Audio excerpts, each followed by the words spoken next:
جو لوگ تم میں سے احد کے دن جبکہ مومنوں اور کافروں کی دو جماعتیں ایک دوسرے سے گتھ گئیں جنگ سے بھاگ گئے تو ان کے بعض افعال کے سبب شیطان نے ان کو پھسلا دیا تھا، اور یقیناً اللہ نے ان کا قصور معاف کر دیا۔ بے شک اللہ بخشنے والا ہے، بردبار ہے۔ مومنوں،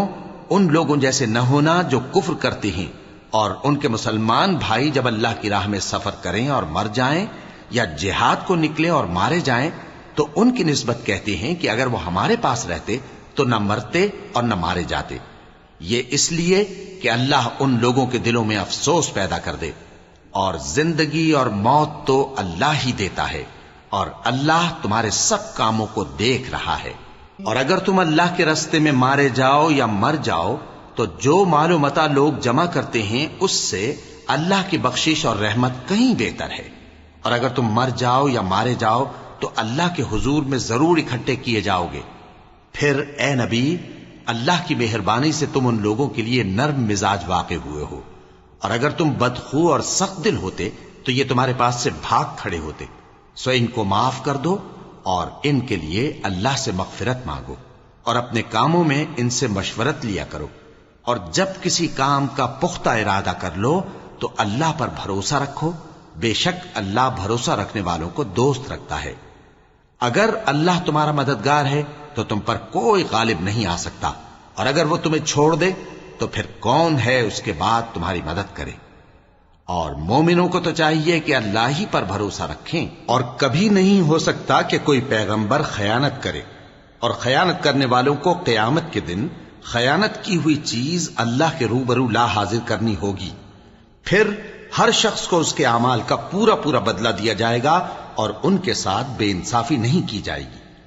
بھلا جو شخص اللہ کی خوشنودی کا تابع ہو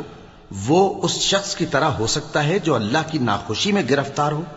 اور جس کا ٹھکانہ دوزخ ہے اور وہ برا ٹھکانہ ہے۔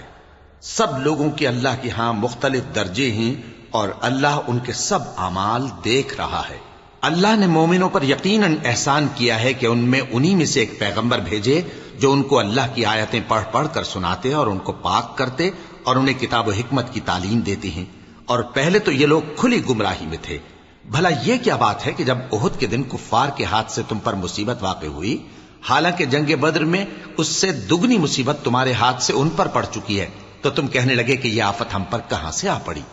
کہہ دو کہ یہ تمہاری ہی شامت اعمال ہے کہ تم نے پیغمبر کے حکم کے خلاف کیا، بے شک اللہ ہر چیز پر قادر ہے۔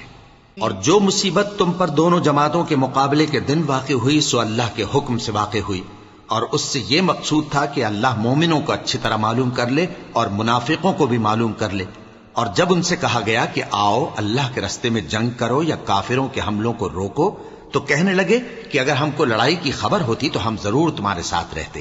یہ اس دن ایمان کی نسبت کفر سے زیادہ قریب تھے، منہ سے وہ باتیں کہتے ہیں جو ان کے دل میں نہیں ہیں، اور جو کچھ یہ چھپاتے ہیں اللہ اس سے خوب واقف ہے۔